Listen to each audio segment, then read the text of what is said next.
Today I want to talk a little bit about black resentment, and I want to just kind of put this out there so that you understand what you might be encountering with some of the things you see online, and maybe to help address a couple things. And what I'm going to do actually, I'm going to post in the comments. The first comment will be my sermon notes from this last weekend, and then I'm also going to um, post some other stuff in the photos and stuff. So, and this is going to be it's going to be a program that I actually went through, and you get to fill in the blank of what the program actually will mean to you. But that's where I started, kind of going through some of the things I needed to go through to become a healthier person. Now, uh, one thing that kind of give you an overview in growing up, the way that I grew up. There were things that I hid a lot from my friends, a lot from my friends from from San Jose, and even from my friends here in San Diego. Things of what I really was going through and experiencing on the inside. And um, that led me to understand that I actually had anger issues. And those anger issues really came out in kind of unhealthy ways. And some of you have seen it come out. Most people, they don't even know that things, no, that's even a part of me, but it actually is. And I have to have that. I had to go through a process to really become a healthier person. And so I started that process back in, like, I think it was 98 or so, and started going to therapy and talking with the LCSW. Led me to a woman named Mary. Mary's a bomb. She's part of the program that me and my wife, we attend every now and then. San Diego Institute for Couples, SDIC. And she just has, helped me walk through several different things even before I was married. Um, but there's a program also too that I started in 2012, and that program was the AA program. And what I found in it was that my anger was something that I didn't have any control over, and I realized at the time, and this is going on like almost 9 years ago, 8 years ago. I was what, 36 or so. I was I'm a mid 30s dude, 34, whatever age I was. I'm a mid 30s guy, and I was carrying this weight around in me that was really unhealthy, and it would be set off by the weirdest things. Well, let me tell you some stuff that happened where it really could have gone sideways. So I could have had a whole lot of resentment when I had some folks in an establishment I was associated with for a pretty long time turn on me. And it could have got even worse when the folks who I was doing ministry with at the time, without knowing it, accused me and my wife of stuff that was completely debased. I mean, it wasn't even true. None of the stuff was true, but we were accused of things by people who we'd been in ministry with, and it was terrible. Like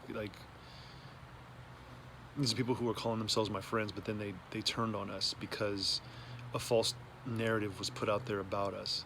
Well, I was made aware of a situation where I could get in ministry again, and I did after the fact. And even that turned into a fiasco because of some things that even to this day I don't talk about. But even in that, some people made some decisions that were outside of me and blamed me and my wife again for some things. And it was crazy because the first situation prepared us for the second situation, but both of the situations were terrible. And my mind and my heart, if I hadn't been in the program that I was in, and even having led the program when we were part of the second establishment, I would have been a much more angry person. And there was a lot of heartbreak involved in it. But there was also this buildup of resentment. And that resentment, I had no control over either.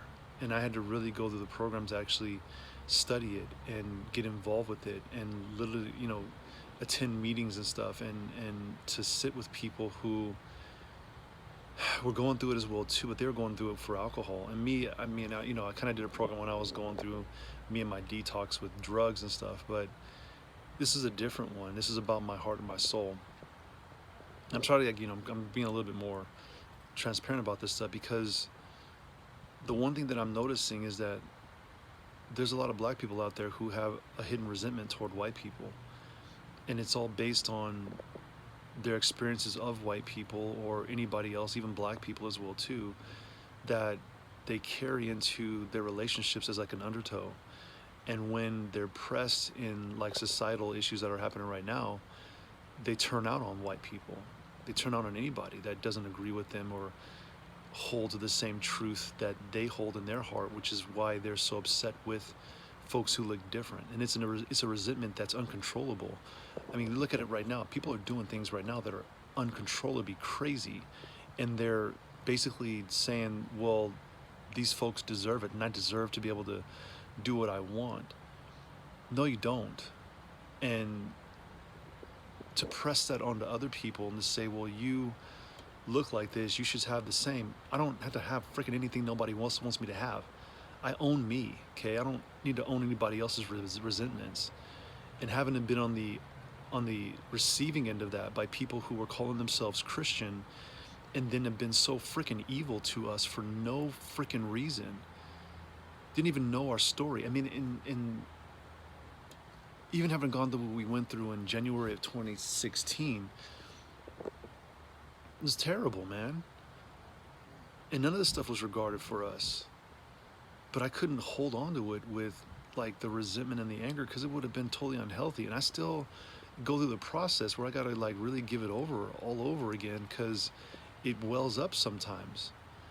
But you see right now where people are welling it up and they're just unleashing on people, and it's like a self-righteous judgment that they have on folks, where people owe people something where they don't owe anything, and they're making excuses. Well, you know, I've seen some things out there on social media that are ridiculous, just because, and they're making, I'll be like blatant, okay, like plain. You didn't own slaves, but you still owe something to other black people. No, you don't own slaves. You're not racist. Don't let somebody call you that crap.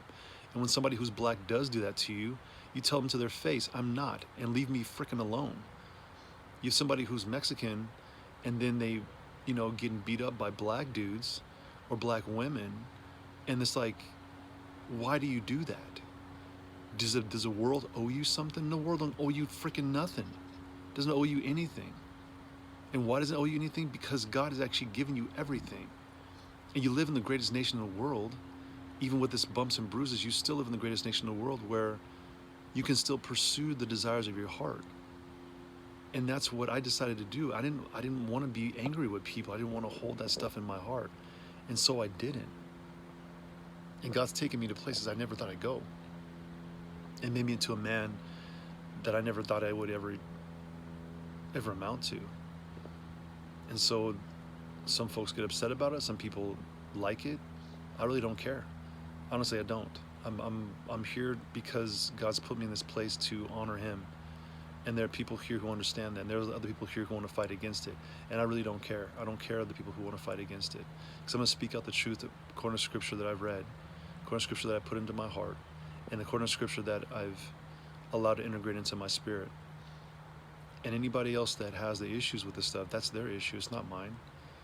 And I don't want that to be my issue. Now, I care about people deeply, but I don't let other people's issues become my issues. I understand how to have emotional, psychological boundaries and stuff. So when you see someone that pushes off like their virtue while stating so much of what they believe about people based off of what they look like, black people doing that to other white people, I mean, it's basically racism. And don't call stuff reverse racism. It's just straight racism, okay? And it's racism coming from black people. That kind of stuff, it doesn't belong anywhere near my heart, and I don't want it to be in my heart. And the thing is that you don't want that in your heart as well too. But folks are trying to drive that into you.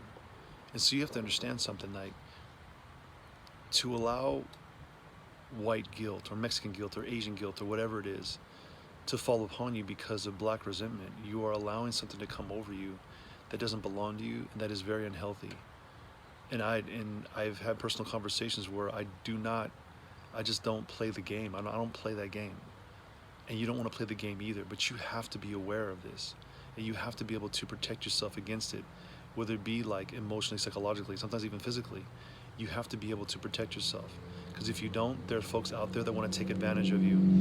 And it might be hard right now because of people who might have been a friend to your face, but then all of a sudden you're finding out that they actually are an enemy of yours. you just gotta let it be real and let these people work out their own resentments, but don't hold that resentment for them. Don't hold that pain for them, because it's not yours. So when people come to you and they tell you that you deserve to be treated bad, don't accept it. And especially if it's somebody who might look like me, because not everybody who looks like me is in their right mind right now. It's unfortunate. And they're doing things right now that are really sad. So just understand and call it what it is: black resentment. Call it what it is: white guilt, or whatever by anybody else's guilt. But that black resentment doesn't lead to reconciliation at all. And you want to be reconciled to people. Don't be reconciled to folks who inwardly actually hate you and have just been waiting for a time to actually unleash that on you. All right? Always remember that even though there might be a lot of people on the TV screaming about some stuff and about the injustices and everything like that, and they'll be worked out, but understand that there's more people on this couch right now who are looking at this stuff with disgust, and it is disgusting. Hold your line. Be true to yourself. Ask questions. If you have to, make amends for something, do that individually. Don't do it to blanket, because that just looks crazy. And then I'm including the 12 steps on here, and you can go through each and every one of them. But the first step, 0, is just asking the question, do I have a problem? And then you work forward. Hope you have a great day, Tay. Take care.